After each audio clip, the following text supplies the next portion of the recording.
एक ही खानदान के 18 अफराद कल दरिया सवात में डूब गए। 10 मिनट में 10 मरतबा इसराइल को तबाह करने की ताकत रखने वाला पाकिस्तान एक खानदान को न बचा सका। फ्रांस के राफेल गिराने वाला पाकिस्तान, इसराइल के ड्रोन्स को मच्छरों की तरह मारने वाला पाकिस्तान, अपने से 5 गुना बड़े मुल्क को शिकस्त देने वाला पाकिस्तान, दुनिया इस्लाम का वाहिद एटॉमिक पावर पाकिस्तान अपने ही मुल्क के सयाहों की हिफाजत न कर सका। कल से सोशल मीडिया के ऊपर इसी तरह की बातें सामने आ रही है क्योंकि हमारी कौम बहुत जज्बाती है, बिना सोचे समझे नतीजा तय कर लेती है और सारी भड़ास रियासत पे निकालती है, क्योंकि रियासत पे इल्जाम लगा देना बहुत आसान होता है। अब सवाल ये पैदा होता है कि सारा कसूर रियासत का नहीं तो फिर किसका है। अब मैं ये टिपिकल बातें भी नहीं करूंगा कि लोगों को वहां जाना ही नहीं चाहिए था, लोग वहां क्यों गए, एहतियात क्यों नहीं की, क्योंकि इस तरह के हादसात के अंदर कबल वक्त अंदाजा लगाना नामुमकिन सी बात है। किसी को क्या पता आगे क्या होने वाला है। देखिए, इंतजामिया की गफलत अपनी जगह, लोगों की लापरवाही अपनी जगह, जबकि सबसे ज्यादा कसूर हमारी दुनिया के इस सिस्टम का है जहां पर इंसानों को मारने के लिए जदीद इनोवेशंस की गई है, लेकिन इंसानियत को बचाने के लिए हमारे पास कुछ भी नहीं है। चले मान लिया जाए इंतजामिया गफलत में ना पड़ती, फौरी एक्शन लेती तो क्या होता। ज्यादा से ज्यादा वो एक हेलीकॉप्टर भेज देते जिसमें लटक कर लोगों की जान बचाई जा सकती थी।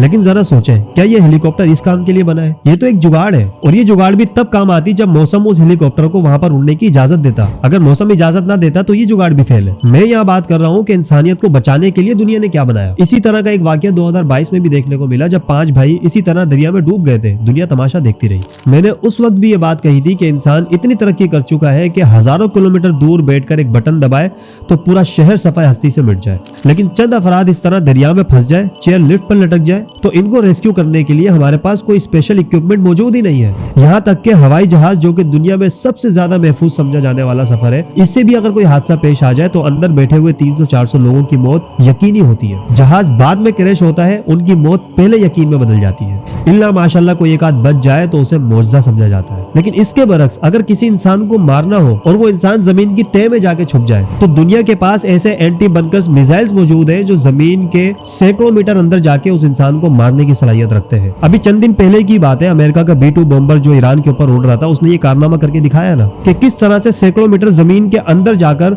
इन्होंने पूरा न्यूक्लियर प्रोग्राम इनका खत्म कर दिया। ऊपर से इतना सा सुराख जितना बड़ा मिसाइल है, लेकिन अंदर उसने जो तबाही मचाई है दुनिया के सामने। तो इंसानियत को खत्म करने के लिए इस हद तक इंसान जा चुका है, लेकिन अफसोस इंसानियत को बचाने के लिए हमारे पास कुछ भी नहीं है। ऑस्ट्रेलिया, अमेरिका के जंगलात में आग लगती है, महीनों तक आग भड़कती रहती है। इंसान बेबस है, कुछ भी नहीं कर सकता। आग आसमान से बातें कर रही होती है, सैकड़ों मील दूर तक फैली होती है, तो इंसान एक छोटे से जहाज में बैठकर चंद हजार गैलन पानी से उस आग पे काबू पाने की कोशिश करता है। तारीख गवाह है, आज तक इस तरह के ऑपरेशन में किसी आग से काबू नहीं पाया जा सका। अब रही बात हमारी इंतजामिया की, तो भाई पाकिस्तान गया ये हादसा अगर America, Canada, Germany, France, Japan जैसे मुल्कों में होता तो वहां पर भी कोई जदीद टेक्नोलॉजी मौजूद नहीं है, वो भी जुगाड़ करते हैं। हाँ, हमारी इंतजामिया गफलत में बहुत ज्यादा पड़ी, वो लोग इतने गफलत में ना पड़ते, वो कोई ना कोई जुगाड़ करते, हेलीकॉप्टर भेजते, ड्रोन्स भेजते, वाटर बोट भेजते, रस्सियों के जरिए कुछ ना कुछ करके लोगों को बचा लेते।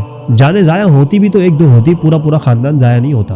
तो यहाँ पर हमारे इंतजामिया की गलती है, लेकिन सारा कसूर इंतजामिया का नहीं है, हमारे इस सिस्टम का है जो मैं बात कर रहा हूँ। कितना अच्छा होता है इंसान ऐसा मिसाइल भी बना लेता कि किसी जंगल में आग लगती, वहां पर वो मिसाइल दागा जाता और जब वो मिसाइल फटता उसमें से ऐसी गैसेस निकलती जो उस आग पे काबू पा लेती। क्या ये मुमकिन नहीं है? बिल्कुल मुमकिन है। जहां एक मिसाइल दागने पर केमिकल रिएक्शन से इंसान धुएं में कन्वर्ट हो सकता है, वहां पर ऐसा मिसाइल नहीं हो सकता कि जिसके फटने से ऐसा केमिकल रिएक्शन हो कि सारी आग बुझ जाए।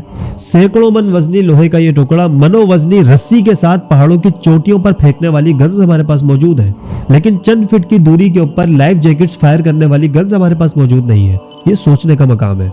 तो कुल मिला के बात यह है कि इंसानियत को खत्म करने के लिए हमारे पास बेशुमार ऑप्शंस मौजूद हैं। हजारों किस्म की गोलियां हैं, सैकड़ों किस्म के बम्स मौजूद है, कीमियाई हथियार मौजूद है, न जाने क्या क्या इंसानियत को खत्म करने के लिए ऑप्शंस दुनिया ने बना के रखे हुए हैं, लेकिन इंसानियत को बचाने के लिए हमारे हाथ खाली है। सिवाय मेडिकल साइंस के कोई और तरक्की इंसानों ने नहीं की कि इंसानियत को बचाया जा सके।